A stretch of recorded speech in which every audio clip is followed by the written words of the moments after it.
Okay. The Sefer HaChinuch begins mitzvah number 2, mitzvah Beis. But before we even get to mitzvah Beis, there's a little headline at the top there, because you'll notice that before you get to Parshas Lech Lecha, there is Parshas Nach. So Bereshis was the mitzvah of Peruvu, having children. What mitzvahs are in Parshas Nach? So the Sefer HaChinuch says there's no mitzvahs in Parshas Nach. What about the program? Right. So it's good. So there's a lot of mitzvahs actually. There's a ton of mitzvahs in Parshas Nach. It is important to point out, and we won't see this piece inside, but the Minchas Chinuch points out that stylistically, and it's worth understanding this in general with regards to the Minchas Chinuch, and the Minchas Chinuch patterns himself after the Rambam's count of the mitzvahs. It's worth noting that the reason that we keep mitzvahs is not because Hashem told Noach. The reason that we keep the Sheva mitzvahs b'nei Noach is because Hashem told them to Moshe Rabbeinu on Har Sinai. Which means that even though the Torah will discuss certain mitzvahs in Parshas Noach, if the Torah then goes and repeats those mitzvahs and discusses them again subsequent to Har Sinai, Matan Torah, the source for that mitzvah is Matan Torah. In the Psukim and in general, everything. The reason that we keep mitzvahs is because the Torah was given. Now, there are a number of mitzvahs that, for example, Bris Milah, that are not discussed fully after the Torah is given, and therefore the source for them is Avram Avinu, meaning the textual source. But the obligation is still Matan Torah.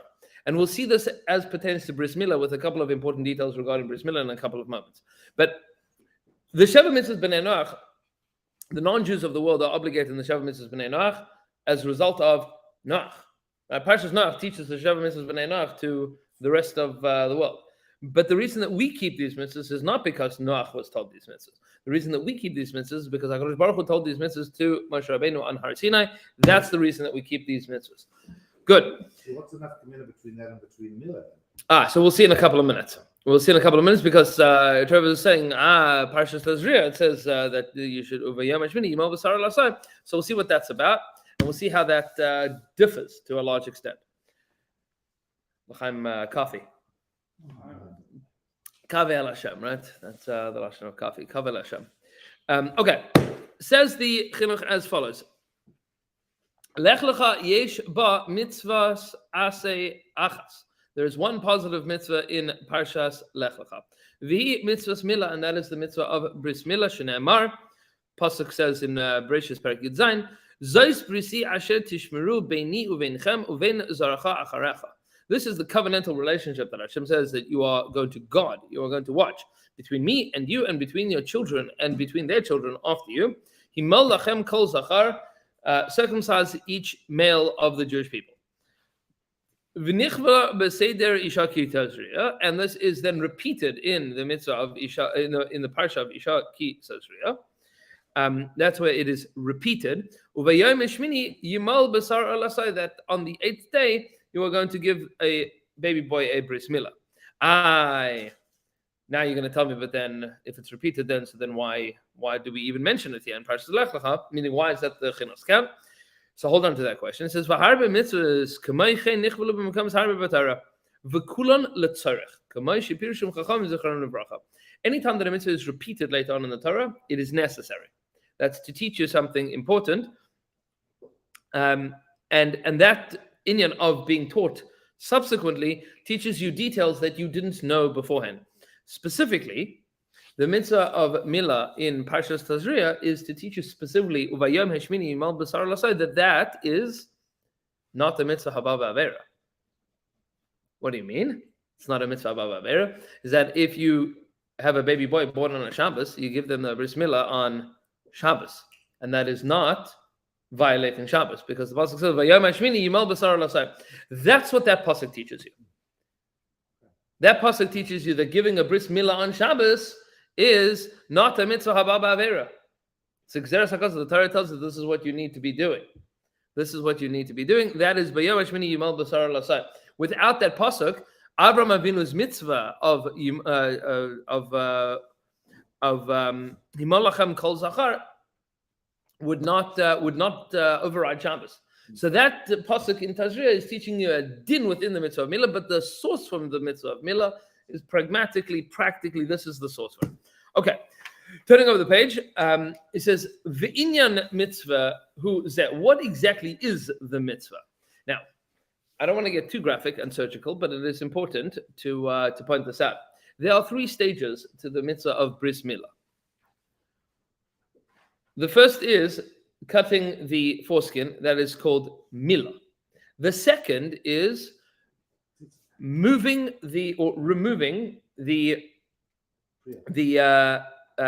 it's a membrane that surrounds the top of the organ that needs to be split and then peeled back. That is called Priya. And then there is Metzitza, which is sucking out the remaining blood. That is a din in Hilchos Refuah. Right, that's to ensure that the baby doesn't get an infection. Now, Milah and Priya are the primary parts of the mitzvah, and we'll see in a moment that if you did Milah but didn't do Priya, you haven't fulfilled the mitzvah of Milah. You haven't done the mitzvah of Milah at all. But there are 2 separate stages. Now, if you've ever been to a Bris Milah and watched carefully, you'll see the male does both of these steps. Usually does them very, very quickly, very quickly. Although it's kedai to point out that there are 2 separate parts of the mitzvah, and in Yerushalayim there was a minhag when you wanted to be mechabe 2 different ma'alim to do the milah. One would do the milah, and the other one would do the priya.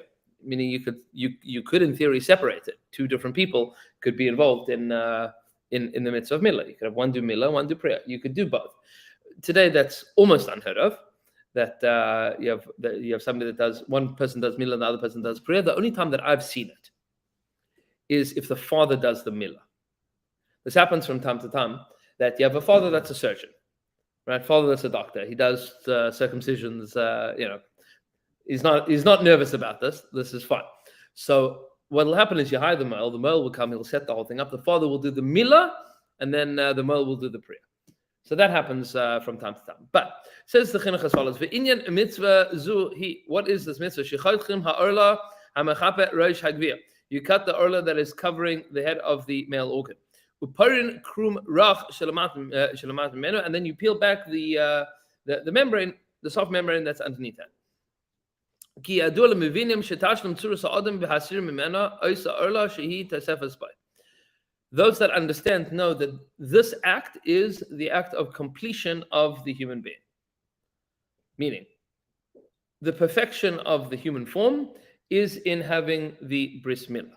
Now, this was an enormous machlokas between Jews and Greeks. Yeah. Right? What is the perfect form of a human being? And this was the conversation that Rabbi Kiva had with Tonas Rufus, is what is the perfected form of anything? There is a perspective of the world that everything in its most perfect form is in its most natural form. This Yetzer Hara is still chai v'kayim today. Now, that's not to say that everything that human beings do is good, and that everything natural or is uncivilized, barbaric. But the opposite is also not true.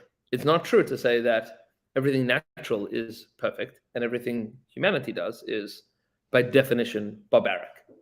That all that we do is destroy the world. Now, it's become very popular in the Western world today to assume that the only thing good in the world is that which is natural. If it's natural, it's good. If it's not natural, it's evil. There's a very cynical Yetzer Hara that drives a person to make these statements. Right? Is that human beings are a blight on the world and we don't deserve to be here. And this is the same Yetzer Hara that we discussed when we mentioned the mitzvah of Puruvul. There are people that are strongly of the opinion that it's a bad thing to bring more children into the world. How could you bring children into the world? The world is a terrible place. Don't bring children into it. Now, the Ma'aseh HaKadosh Baruch Hu wants us to do this, whether you like the world or you don't like the world. No matter who you voted for or who became president, have children. That's the mitzvah. But it's also kedai to understand that the world as it is naturally is not its perfected form. And the example that Rabbi Akiva gave to Tonas Rufus was wheat versus cake. What's better? Cake. Cake is better. Cake's better than most things, right? but cake is certainly better than wheat. So the natural world produces wheat. Look at us human beings. We went and we destroyed the natural world and we made cake. Cake is better, right? Now, that doesn't mean that everything human beings do is better, but the perfected form of the world is HaKadosh Baruch Hu created the world, and then human beings now have the obligation and opportunity to fix it. That's what Bris Milah represents, is that we can and are obligated in fixing. Okay. Now he's going to discuss the Shorsha HaMitzvah, and this is complex and it is important. Yeah. So to go back, was that the answer? Or is that because it's like a hook? That's why it's allowed as a mitzvah? So that is one of the examples of mitzvah b'avera. It is a mitzvah. It does come as a result of an avera, but since the Torah told you that this is the way that you need to be performing this mitzvah, it's not a mitzvah b'avera. So it's not even considered in the category. No, it's not an avera. It hasn't entered into the world of avera. Do we have another example of something like that? Yes. We've got many, but okay. Hold. Yeah, I want to make sure that we get through this section first. So he says like this: "It's misharshe mitzvah zu, from the sources, the roots of this mitzvah. Lefi sheratza Hashem yisbarach likvaya ba'am asher hivdil liyos nikra al shmai ois kavua begufam." The first thing to point out about a Bris Milah is that it is a physical mark on the flesh of each and every male Jew that says, "I belong to HaKadosh Baruch Hu." That's the first thing, is that it is an indelible mark that differentiates a Jew from a non-Jew. And that is essential. Now, it's not public. It's not on display. It's something that is about as private as a sign can be.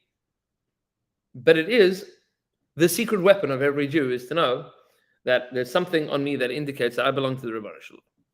And that's that we are physically different. We are physically different from the rest of the world. As the non-Jewish world is different from the Jewish world in the form and function of their nefesh. Now, we'll talk about what that means in a moment.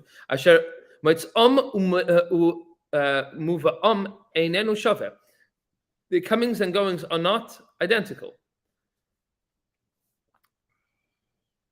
It's kedai to point out that there is a big yetzer hara in the world today to accuse Jews of racism. That Jews we think that we're better than the rest of the world. That's not true. And we say this b'peh maleh, that as far as we are concerned, HaKadosh Baruch Hu gives everybody a tafkid. We're very happy with our tafkid, because our tafkid is a more elevated tafkid. But that doesn't make a Jew better. Chas v'shalom. It makes our job more important, and that's unquestionable. The job of Klal Yisrael is a more important job than the Ummah Ha'olam. That's for sure true. That doesn't mean that we are better. We are equal to everybody else in the whole wide world. Our avoda is more important. Ke'enza, the chief of staff of the army, is more important than a private in his job. His job is more important. It is a bigger job. More things are on the line with regards to the job of the person that is in charge of the entirety of the military.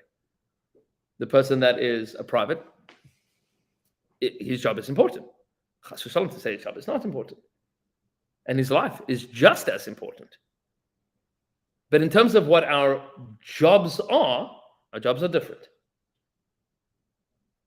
Jewish jobs are different from non-Jewish jobs. Male jobs are different from female jobs. We understand this. This is not a chiddush to say. Now, the jump from, and if my job is more important than your job, then you're unimportant. Chas v'shalom. Chas v'shalom. No such thing has ever existed in Kala Tarakula, and it's nuanced and it's subtle. And I understand where people get confused about these things, but it's kedai to understand. We are very, very happy and proud of the fact that we have the jobs that we have.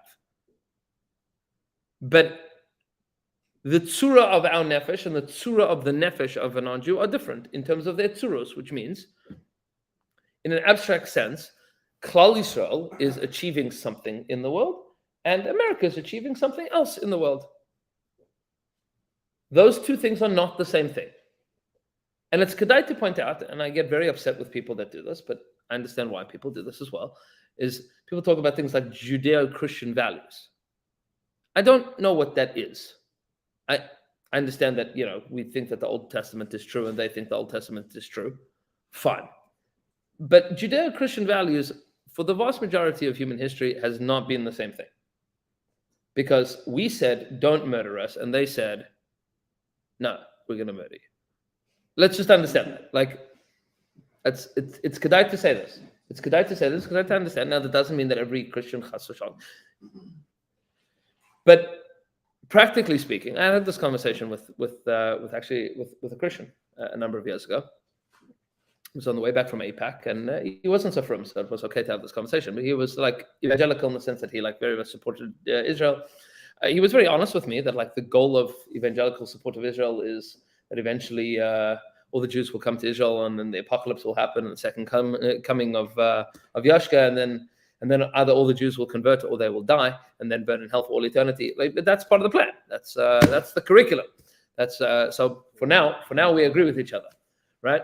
But that's not called Judeo-Christian values. So he said to me, what he strongly believes in is that eventually the whole world will come around to Christianity, and then it'll be utopia.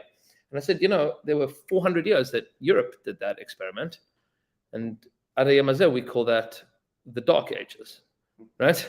For 400 years, all of Europe was like, we believe in Christianity. It wasn't great. It certainly wasn't great to be Jewish during that period of time. So we understand every nation has their tafkid. Every nation has their tafkid. Our tafkid is different. Says the Chinuch that the Rebbeinu Shalom wants us to understand that the same way that our tafkid is different, our bodies are different. And we make that happen. Our obligation is to fix ourselves so that we understand that our tafkid is different. That every time a Jew pulls down his pants, he remembers, I belong to the Rebbeinu Shalom. My job in the world is a different job. Okay. Obvious question. Today in society, I don't know if it's 75% or whatever, it's a big majority of that. Yeah. So we don't not necessarily differentiate. That's true. Meaning other people have chosen to give themselves circumcisions as well. That is true. Although the tzura of the mitzvah is different. Right, okay. The action is certainly different, even if the result looks similar. Isn't the purpose also? Like the theme of some of the other things that we were learning in the past few weeks was that it's more for yourself than for others. It's to remind 100%. 100%. If you create a tattoo that means nothing to you, using a tattoo as an example, right, on yourself, it means nothing to you. Correct. Even though somebody else will tattoo that a Jew has to remind himself about Hashem. Tattoos Hashem's name.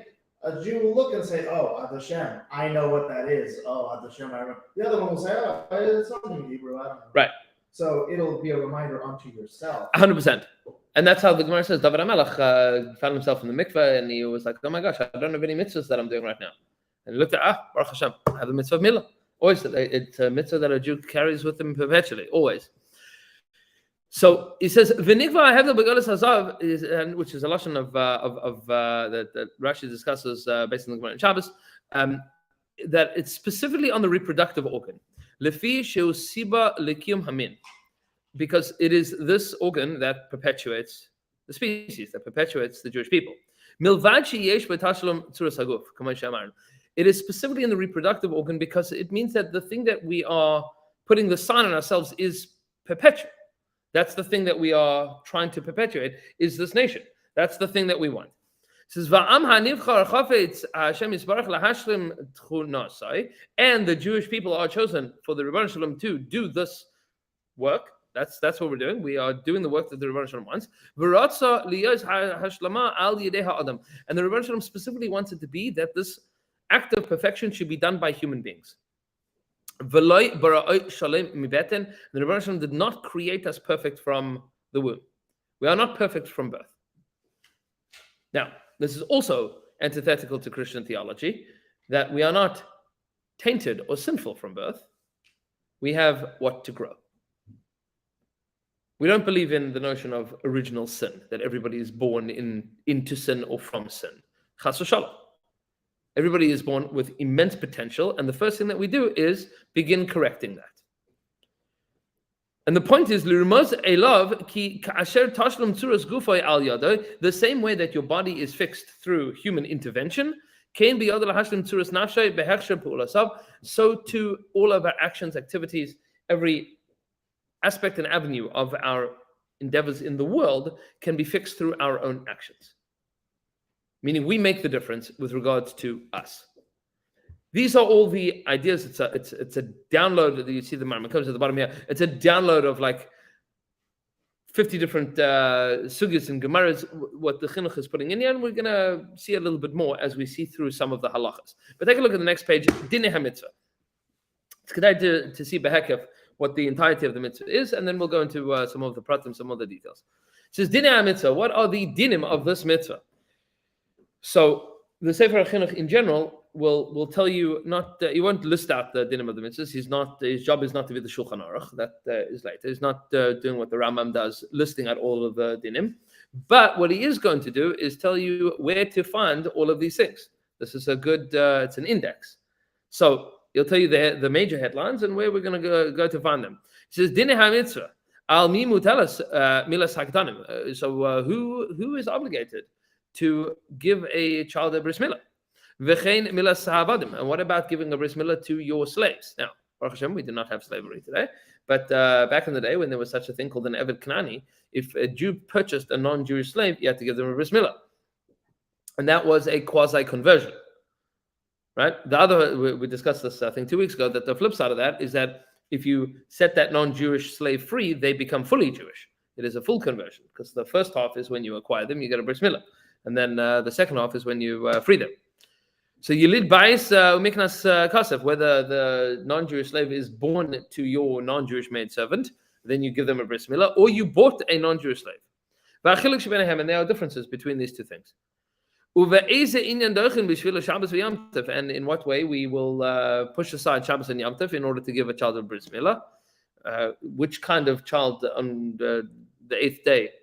What are the requisite conditions to violate Shabbos to give a bris milah? It says ve'ezei katan mashin milah so yos mishmar yom. And when do we wait longer than 8 days to give a child a bris milah? Ve'yet brata, and more details. Mevarim beperek Yud min Shabbos. You take a look in the 19th parak of Masechah Shabbos. So the Mishnah is there. That's the parak related to milah, discusses all of these halachas. With parak Dalam Yevamos and the 4th parak of Masechas Yevamos, you'll see more of these halachas. It says V'sham Shabbos, and in addition in Masechah Shabbos, Yisbair ki hamal mevarich. We also learn what the bracha is. What's the bracha? So there are two. The first bracha is Baruch Atah Hashem Elokeinu Melech Haolam Asher Kiddushanu Mitzvosav V'Tzivanu Al Hamila. Right? You make a bracha Al Hamila. Ve'avi haben, and then the father, based in b'makom she'ein av, or the based in, whenever there is no father present to ensure that the child gets a bris milah. Mevarchin will make a bracha Baruch Atah Hashem Elokeinu Melech Haolam Asher Kiddushanu Mitzvosav V'Tzivanu La'achnisa b'vrisa shel Avram Avinu. It's a bracha that we say Hashem has commanded us to bring this child into the covenant of Avram Avinu. Okay.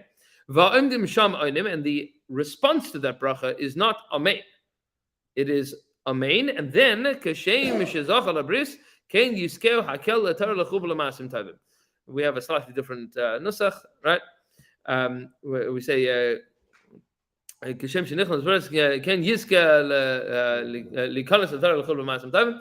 It's a question of who are we giving the bracha to. Do we give the bracha to the child? Do we give a bracha to the father? Right? And we're saying that this child should be able to learn Torah, get married, and do good things, or are we giving a bracha to the father that the same way that you have enabled your child to have a bris milah, you should also enable him to do these things? Okay. That is the response to that bracha. Now, turn over to the next page. Let's see. The Chinuch Kedarka B'Kodesh always tells us where and when does this mitzvah apply and who does it apply to. So you're going to say, what do you mean, who does it apply to? That's obvious. But it's not so obvious. It's not so obvious. We'll see why in a moment. This is V'noheges b'chol makom v'chol zman. It applies at all times, at all places, meaning not just in Eretz Yisrael and not just when there's a Beis HaMikdash. It applies every day of Jewish history. Anytime that a Jewish baby boy is born, 8 days later, he's chayv in bris milah. says, "Ve'ein hanoshim chayavos b'milas b'neihen." Women are not obligated in giving a bris milah to their sons. Now, this comes up a lot. Whenever you have a single mother, is she obligated to give her son a bris milah? That's an important question. Who's obligated to give that child a bris milah? But there isn't a father. Let's say that there's. So the mitzvah is Yeah. Could the mitzvah be the child's mitzvah? But the child is 8 days old. Delayed mitzvah. You do it now, you get the mitzvah when you turn Uncle or grandpa? So And the mother would be depriving the child of the child's mitzvah. right. So hold on to that question. Right. Who's obligated in ensuring that the child gets a bris milah?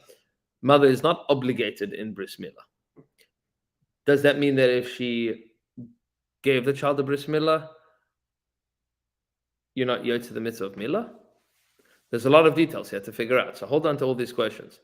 It says, Ela ha'av oy beis din b'makom she'ein av. Who's obligated? The father is obligated, or the beis din, meaning Klal Yisrael is obligated in this, in a circumstance that there is no father, right? Meaning Klal Yisrael is obligated in this mitzvah.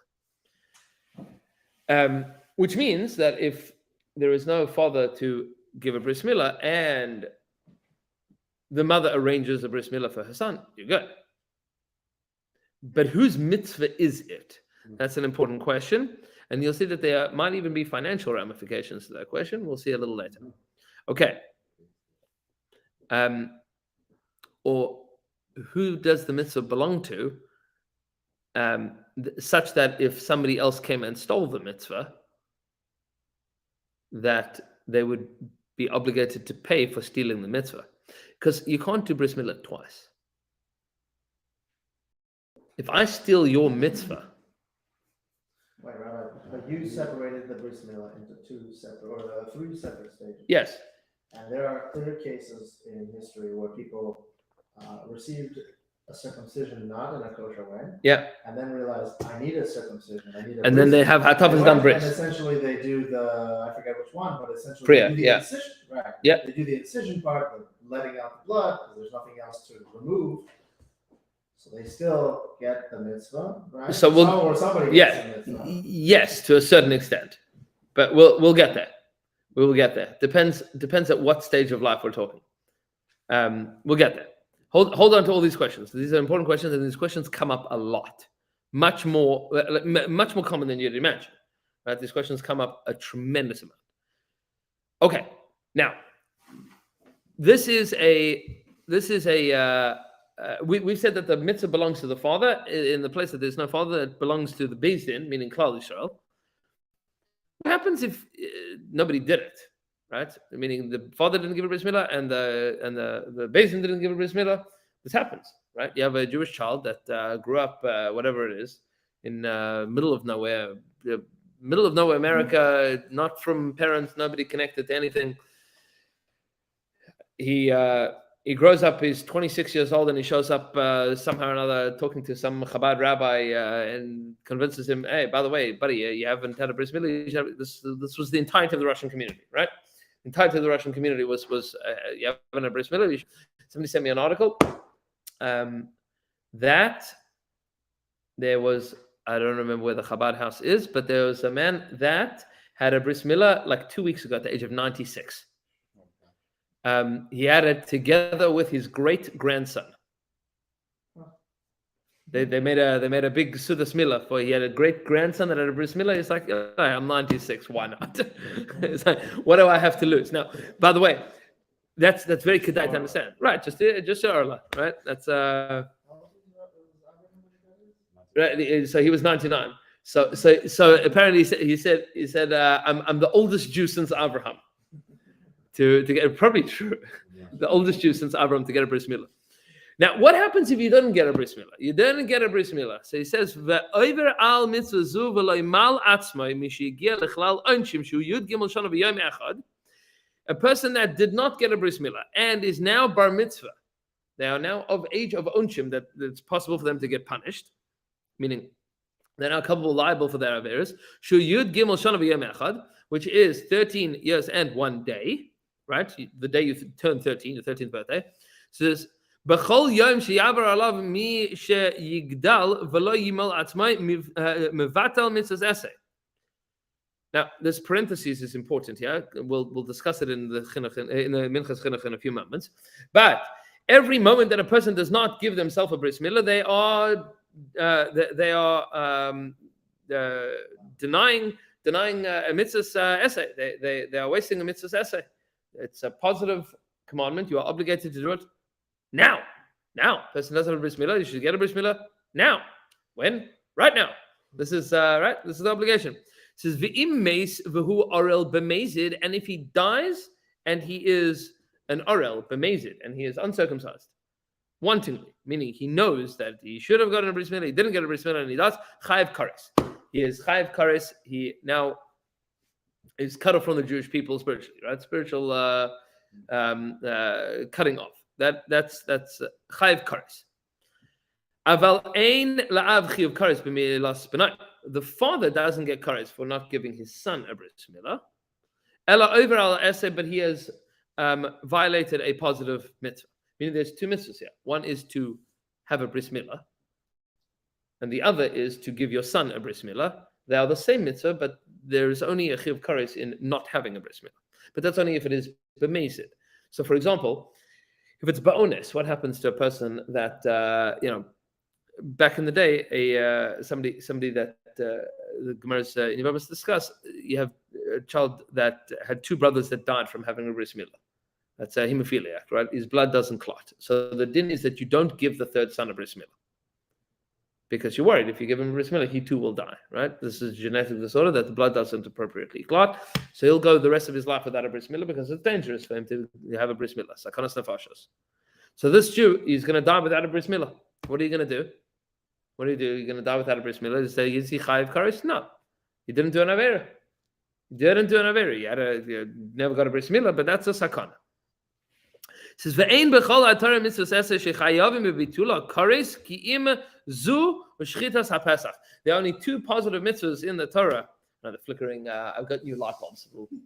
Yeah, they arrived today. It says, "Ve'ein b'chol ha'torah mitzvos eseh shechayavim b'bitula kares ki'im zu u'shchitas ha'pesach." There is only two mitzvahs in the Torah that you get kares for, and they are, and those two mitzvahs are not having bris milah and not bringing your korban pesach. Now, if you didn't bring your korban pesach b'mezid, you're chayiv kares. If you didn't bring your korban pesach ba'oines, you get another round, right? Pesach sheni. You can bring a pesach sheni. What if it's a double? What? What if it's a double? If you're oines and ba'oines, then okay. Sorry, I'm going to ask. Is it like a makeup the following year because it's a year Nope. mitzvah versus? Nope. Every month? yeah, and apparently you can get kares more than once. There's different levels of kares, apparently, right? It's not like, well, I ate chametz on Pesach, now I might as well do whatever I want, right? That's not true. Kares is a repeatable offense, right? You can't. It's not like now that it's cut off, now it's done, right? That's yeah. Those are the only two. Now, I think that is, yeah. Okay. Now, we're going to before we get into the details of this mitzvah, I want you to take a look at the second to last page. Well, the back page, Lamed Tes. The first thing that we're going to take a look at is the nature of the chiyuv kares, which is a fascinating machlokes between the Rambam and the Ravid. Okay. Yeah, take a look at page Lamed Tes, the first paragraph on the right-hand side, ve'ayin. You see what it says that? The bold language, it says, ve'ayin loshen harambam, that's Reish Mem is Rav Moshe, that's the Rambam, shekasov. De'ena chayiv kares ad shiyomus, v'hu orel b'mezid. That you get kares when you die. Now, that is the opinion of the Rambam, and that is what was put in to the Sefer HaChinuch in those square brackets.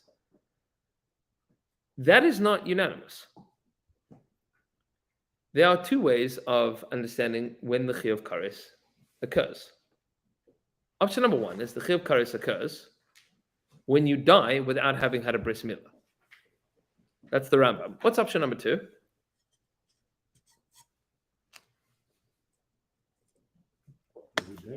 Every day. Every day. Every day you have a Chiyuv Kares. From the age of 13. You are now Chayav Kares. And there's a way to fix it. What's the way to fix it? Get a Bris Milah. But if you didn't get a Bris Milah, you're Chayav Kares every day. It's not compounding. It's the same Chiyuv Kares. We'll talk about what the nafkamina is. If you get it, then the Kares goes away. This is what you mean Right. by the financial aspect. Well- It's like Hashem is collecting interest from you. No interest on it. You owe me 6%. Yeah. Kares goes away. Yeah. Meaning if you get that, You get the Bris Milah, it goes, all the old ones go away. all the old Kares is Right, gone. absolutely. There's no more Kares. Now, there are very important nafkaminas between these two opinions. And I want to see this inside because this is going to shed light on the entirety of Bris Milah and a little bit of Chiyuv Kares as well. And we'll see how this comes out, like halacha lemaisa, this particular discussion. Says the Minchas Chinuch as follows. It says, "V'ayin lashon aram shekasav de'ein chayav kares ad sheyamas v'hu ariel b'mezid." That you only are chayav kares if you violated this mitzvah and then you died without ever getting a bris milah. It says, "V'nirim l'shona davke im hayamezid ad yom mosai," and that seems to be that it's only if you were b'mezid until the day you died. Aval im b'sof yamav hayashogeg. But let's say you're 96, you never got a bris milah. And then you were in the hospital and you were about to get the bris milah. And they said to you, "I'm so sorry, the surgeon's not in today." You said, "But I want to get a bris milah today." And then you died the next day. Are you chayav kares? Says the Minchas Chinuch, it says, if you got sick and then you couldn't get a bris milah, Einay chayav kares. After tchilasay chayav mezid. You're not chayav kares. No. If everyone waits long enough, they get to a point where the doctor says, "I can't give it to you now, it'll kill you." That's true, but let's assume that you had intention to get a bris milah. You wanted to. So you have to have the intention. Right. You were planning. You wanted to. I'm going to get a bris milah. How legitimate is that intention? I mean, It's a good question. We'll see another example like everyone that in a gets moment. 90 years old, and everyone at 90 starts going, "I'm going to die soon. I should get a bris milah." And the doctor Yeah. says, "You're 90. You're not getting a bris milah." You know. Well, a lot of the time doctors will be like, "Yeah, go for it." I mean, That's I kind don't- of in and of itself. If you're 90 and you're I asking can see for a Jews. bris I can Probably see pretty just like serious people stuff. looking for certain rabbeim. I can see people saying, "Oh, this doctor says I shouldn't." I don't want to get too graphic, but like if you ever speak to a dermatologist, they're cutting things off like old people all the time. Like it's not a big deal. You know what I'm saying? Like it's not a big deal. People are Money in surgery. I'm not saying the doctors. right. Doctors also don't want a dead No, person. The no, doctors 100%. want- If it's legitimately not healthy, then obviously. But the point is that what the Rambam is saying, the Chinuch is being medayik, and the Rambam is that if you had intention, you were planning on it, you wanted to. According to the Ravid, you're chayav kares already. The only way to fix it is to get a bris milah. You're chayav kares. It's a done deal. Either get the bris milah or you're done. I feel like it's a cop out. Like at that point, it's the point of no return, and you get to it. It's such a No, great chas v'shalom. day. Somebody can say like, "Oh, now I have cancer, chas v'shalom, and now I want a bris milah." The doctor's like, "Oh, you can't. You're on chemo and this and that." "Oh, I guess I can't get a bris Yeah, milah." but- So Hashem knows. Oops. so I'll give you here's the example. But So he what if says- it's more of a hold on, realization? hold on, It's a hold on. legitimate realization, So like, Sam, "Oh, you'll see this in a second." I thought I'll get one when I'm 80. It says Now the I'm Torah gonna- lo chayav kares klal al mitzvah zu ad yom mosai v'hu arel b'mezid. The Torah never said that you get. This is how he understands the Rambam. The Torah never said that you get kares until you die. Still saying, "I don't want a bris milah." Says ve'im v'sayv hu onus ein chayav kares. But if by the end you're bonus, you didn't have a choice, you couldn't get a bris milah at the end, you're not chayav kares. Says v'dami k'tzas l'dinim b'vur b'arachaim.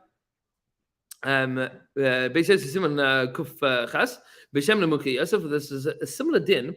What you find with regards to davening, we have a din in davening that you are obligated to daven 3 times a day. What happens if you missed a tefillah. If you missed the tefillah, you were bonus. You missed the tefillah, so you have a din of what's called tashlumim. You can make it up. So a person didn't daven mincha, you can daven the Ma'ariv Shemona Esrei twice. You can make it up. But that's only true if you didn't miss davening intentionally. Right? You only get the makeup if you didn't intentionally miss davening. So where's the line of intentional versus not intentional? So a person says, I'm not going to daven mincha today. Right? I'm not going to daven mincha today. I don't want to do it. And then you didn't daven mincha. So that's b'mezid. You've intentionally decided not to daven mincha. But what if a person says, there's a mincha, but I'm not going. I'll go later. And then you forget. What's that called?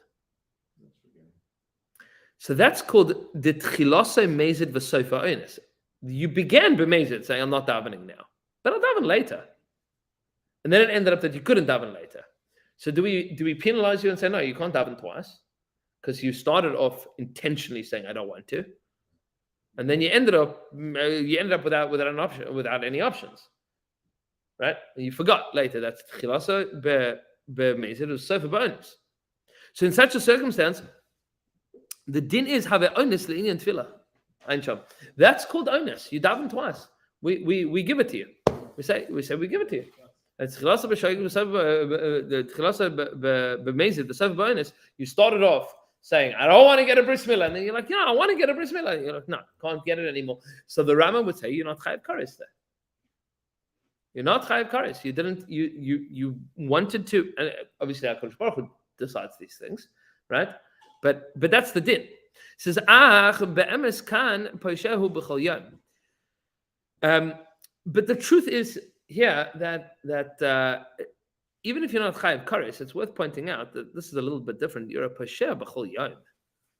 Ein Sham says you're a posher. You are doing the wrong thing. You're being mevatel the mitzvahs esa. You might not be chayav kares yet, but you are being mevatel the mitzvahs esa. You are not fulfilling the positive mitzvah of Bris Milah every single day. It says, it's possible, like the Rambam says, that the Torah has only obligated you, has only found you liable when you die without the Bris Milah. It says,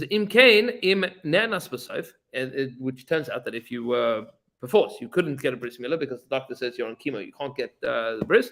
You cannot get the Bris Milah. It says, tshuva. He says, you can do tshuva to remove your kares. Meaning to remove the possibility of getting kares. Because you don't have kares yet. You've been mevatel the mitzvahs essay. And then you say, Rebbeinu Shalom, I really want to get a Bris Milah, but I can't get a Bris Milah because it's dangerous to my life. The Rebbeinu Shalom doesn't want you to get a Bris Milah now. But you don't have kares.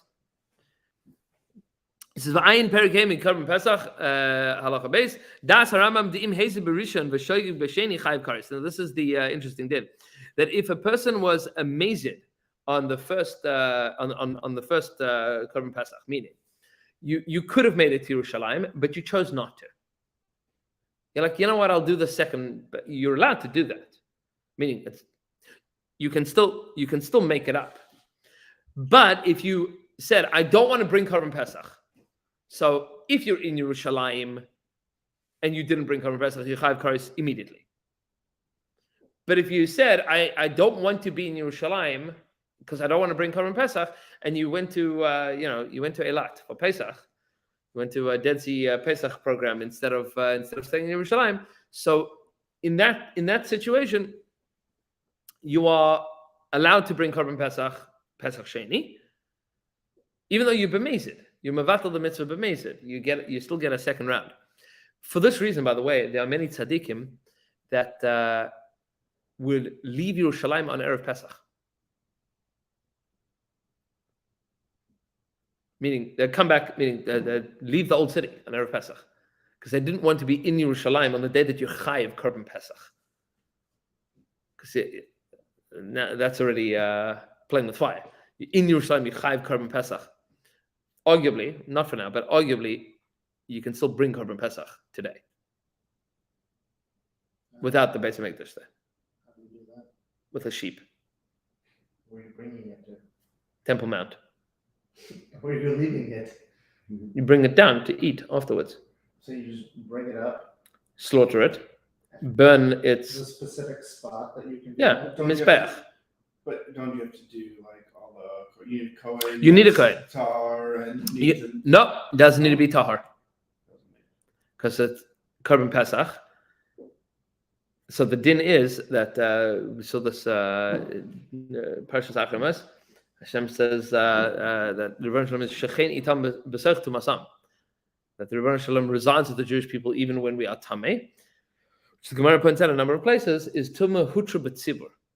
That when it comes to communal obligations, and this is a partially private, partially public obligation. This is a korban that even a korban yachid that has a specific time. If the majority of the Jewish people is tamei, you bring it even if you're tamei. So Hasn't it been done before? it probably has.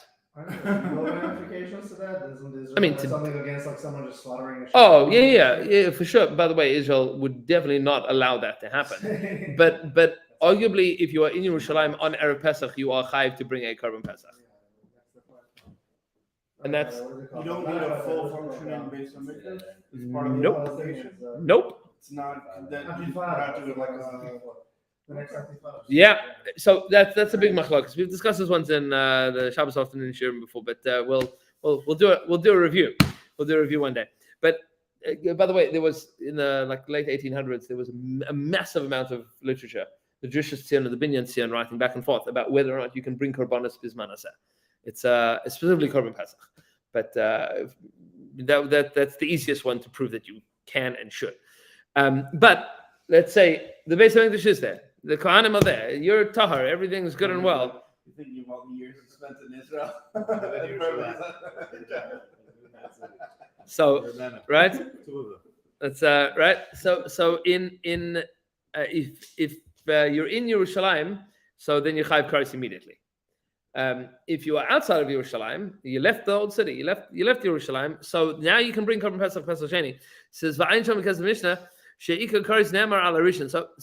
have a discussion. The Rambam writes that if you left Yerushalayim so that you would be obligated in Pesach Sheni, and then you slipped and fell and you were knocked unconscious and you couldn't bring right, or you forgot that it was Pesach Sheni and you didn't bring your Korban Pesach, then the kares kicks in. It kicks in retroactively because you were mazed at the beginning, even though you were shogeg or maybe honest at the end.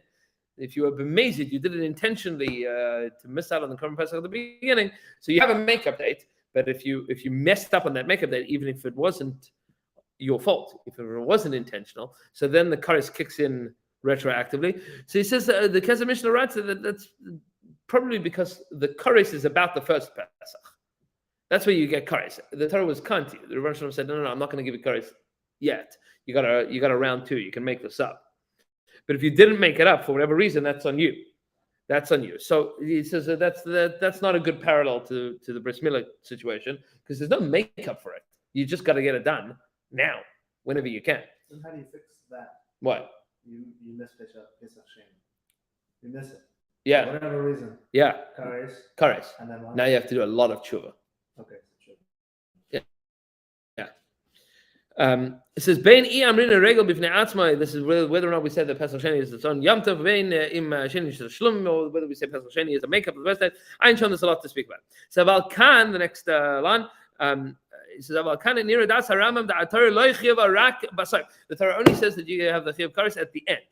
Ve'im kein taloi imhu b'mezid basar. And the only thing that makes a difference is whether or not you were b'mezid at the end.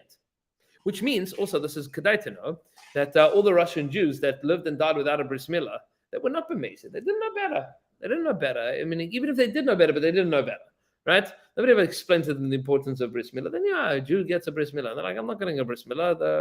The Soviets are gonna give me hell for that. So I'm not gonna do this. So they didn't know better. So that's not called b'mezid. That's not called b'mezid. There's no kares for those Jews. Beseder. That is the opinion of the Rambam.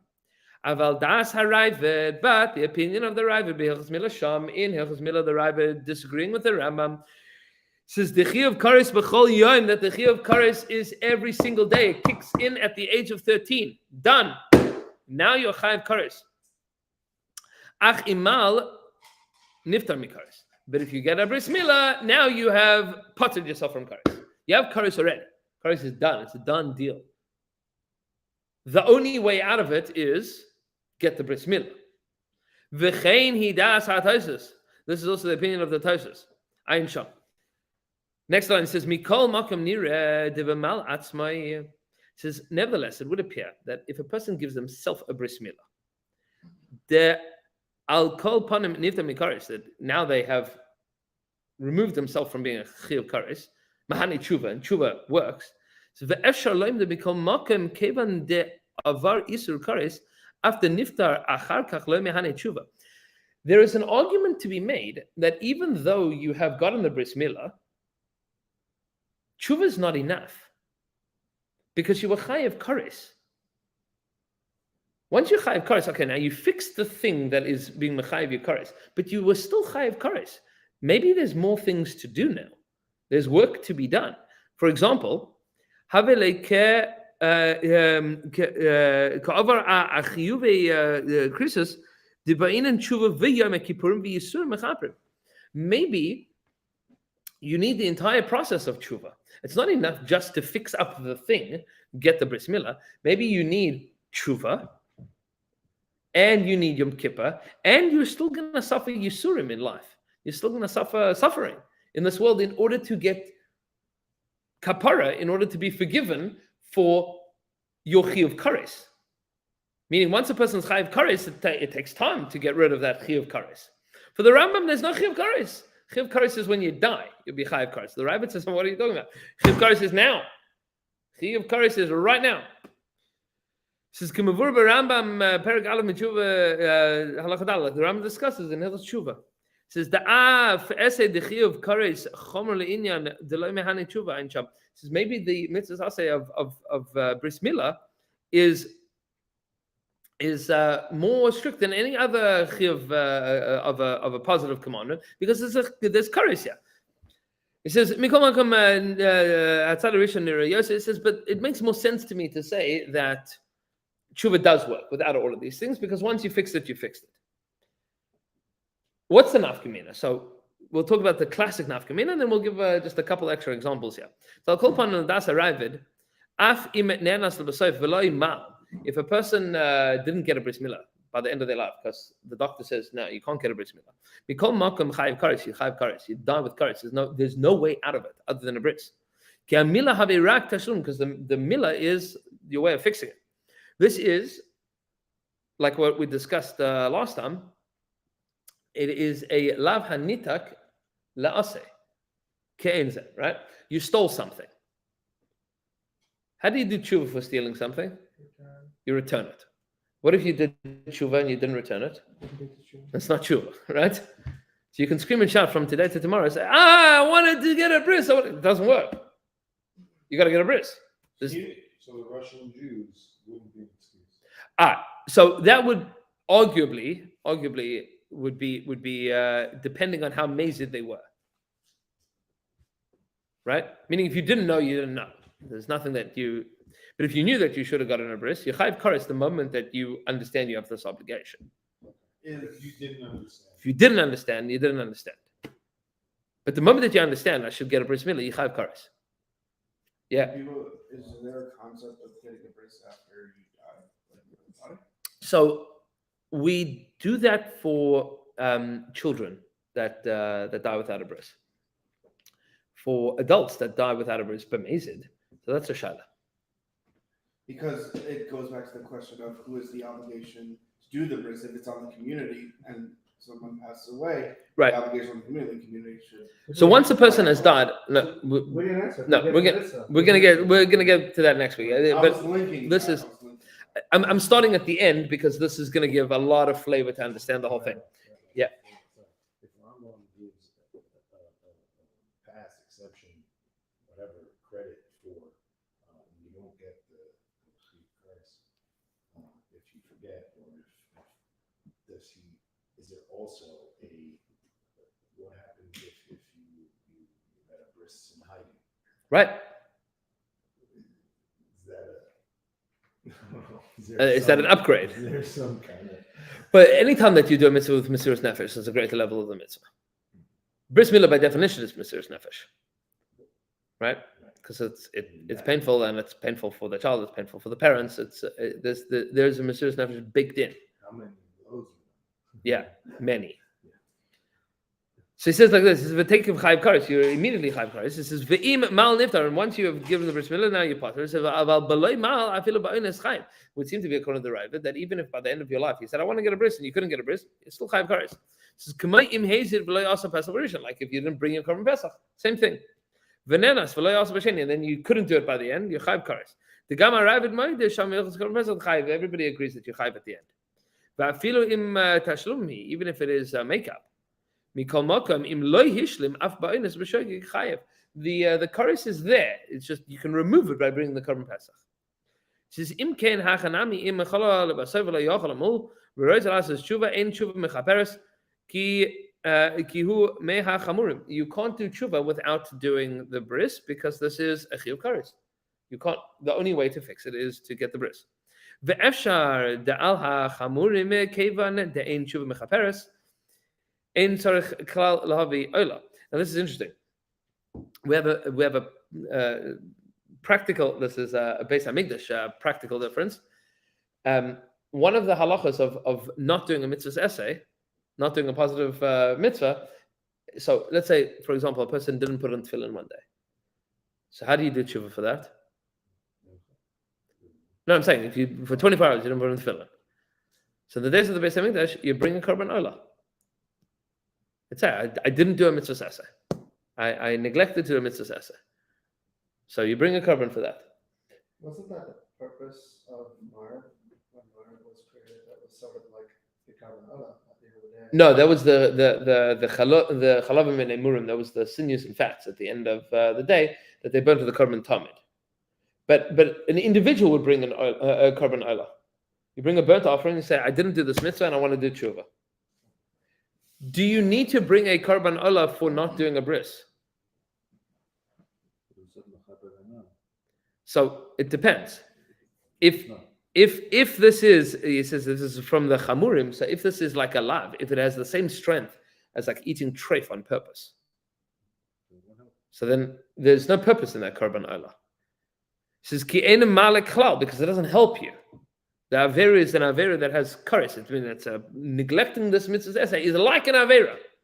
It's like a severe avera. It says Ayin Rashi b'shem Taras Kohanim, but you can take a look at Rashi. Imal chayivim mitzvah Christus Ayin Shem Chomer. So he says v'hinei laharich b'inyane chalukei kapara hu inyan amok. He says to understand all of these differences and differentiations. This is a big sugya. I'm going to talk about it when we talked about Hilchos Tshuva, which is Mitzvah 364. We've got a while to go before we get there. I'll tell you a practical nafkamina that comes up between the Rambam and the Ravid. This happens from time to time. So you have a situation where somebody finds out that they 14 years old, 15 years old, 27 years old, I need to get a Bris Milah. So the day that you find out that you need to get a Bris Milah, Russian Jew, came to the United States, went to yeshiva, right? Baruch Hashem, we're lucky to have such people in our community. So when do you need to get a Bris Milah? So for sure, as soon as possible. But to what extent? Meaning, according to the Rambam, the urgency is not that high. you mevatel a mitzvah essay, but you are allowed to be mevatel a mitzvah essay in order to make sure that you have the right doctor, the right surgeon, that you have a party. According to the Ravid, no, you book yourself in now. You are chayiv kares now. Right. So you can't do a bris milah on Shabbos if it's not day 8, right? This also has practical ramifications. With regards to, in general, we talk about zuzim makdim mitzvahs, right? Zuzim makdim mitzvahs. But the moment that you find out that you have a bris milah, can you delay it for the afternoon? So the Ravid says, no, chayiv kares now. Chayiv kares now, right? For the Rambam, if you get hit by a truck on your way to getting a bris milah, There's no chiyuv kares, right? For the Ravid, if you get hit by a truck on your way to getting your Bris Milah, you are chayiv kares. That's it. You're done. Gehendig, right? There's some very substantive nafkaminas that come up as a result of this. It seems to be the passing like the Rambam. I mean, certainly the Sefer HaChinuch passes like the Rambam. You see that the Sefer HaChinuch passes like the Rambam, and you only chayiv kares when you die. So and because of that, if you were ba'onis, then you were not chayiv, right? Meaning, if you intended to, you did tshuva. You said it's also what's the tshuva? The tshuva is wanting. The tshuva is only from being bemazed. From saying I don't want to get a bris. Now I want to get a bris, so now I'm no longer bemazed. I'm no longer bemazed, so I'm ba'onis. I'm b'shoiging, whatever it is. But the moment that you say no, I want to get a Bris Milah, so for the Ravid that makes it worse for you, right? Now that you know you need to get a Bris Milah, you for sure chayiv kares. For the Ravid, no, I want to get a Bris Milah. Yeah, I need to get a Bris Milah. I want to get a Bris Milah. No, it means that you are chayz b'tshuva, right? If you go back to the example of the lulav and returning the lulav, mitzvah, how about that there? It makes sense that you need to return it or you need to do the mitzvah, but there is a right time. Right. There's a right way. For instance, if you were to return that lulav to the person whose lulav it was, but that person's in the middle of something very important, he cannot accept it at that moment. You're just like, here, you throw it at him.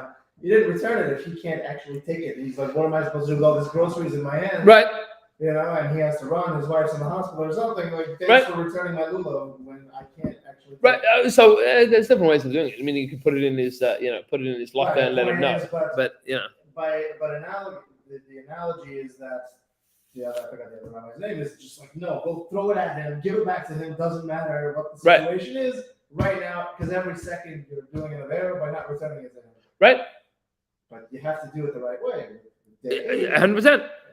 But for the Ravid, you're chayiv kares. Now, I'll tell you what comes out fascinatingly according to the Ravid. I'll say this just very much al regel achas is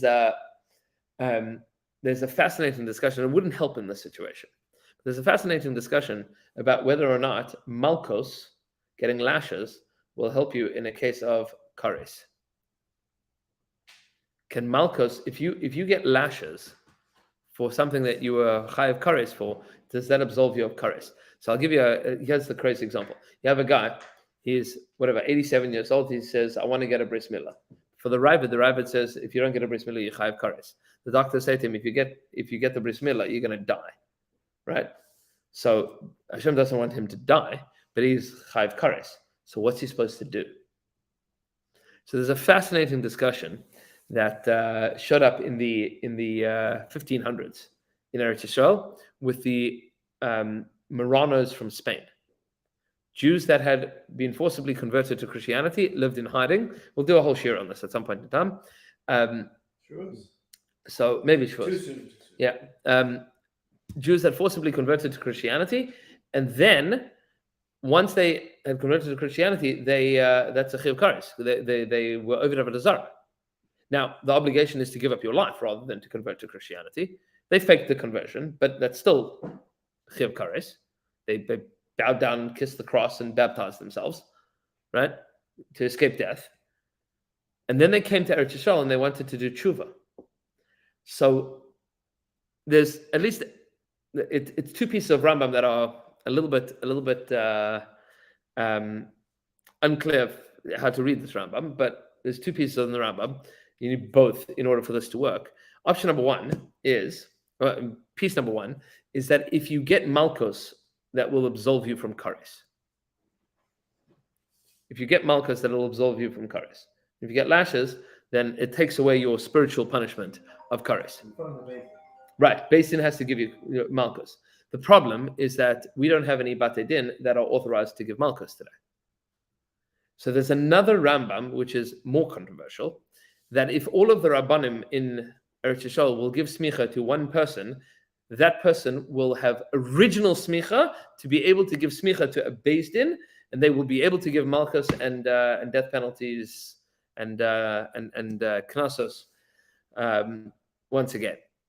So in the 1500s, there was an attempt that all the Rabbanim of Tzfas got together and they gave smicha to Rav Yosef Karo. They gave the Beis Yosef smicha. They all gave him smicha. And the attempt was to reestablish the Sanhedrin. The problem was that it was all the Rabbanim of Tzfas, and at that point in time, there were also Rabbanim in Yerushalayim. They're like, what do you mean? Even if the Rambam is right, you didn't call us. So you didn't include. And they were like, and they were like, no. So it never really got off the ground. But there were a number of Rabbanim, chief amongst them was the Beis Yosef, who was given smicha for this purpose, to give Malkos in place of Kares. That was the attempt. That was the attempt to give Malkos in place of Kares. It was one of many attempts to reestablish a Sanhedrin, but practically there were Jews that were requesting Malkos. came to the Beis Yosef. They said, "Give us Malkos so that we can free ourselves. We can fulfill our tshuva, because we don't want to get Kares." That was the discussion. And Be'ez Hashem Yisbarach, next week we'll talk about some of the details about who's obligated and when you're obligated, and what happens if different people, men, women, children. Yeah. It would seem that the philosophical nafkamina between the Rambam and the Ravid is whether the tikkun, bringing the person to Hashlama, at the beginning of the Sefer HaChinuch, is something that's your life work to do, Right. or whether it's something you can't live your life without. Without, right. And that's the philosophical debate. Right. It's your life work. You have to get to a stage to fix it and to bring yourself to perfection. That's the Rambam. So it makes more sense because it's your life.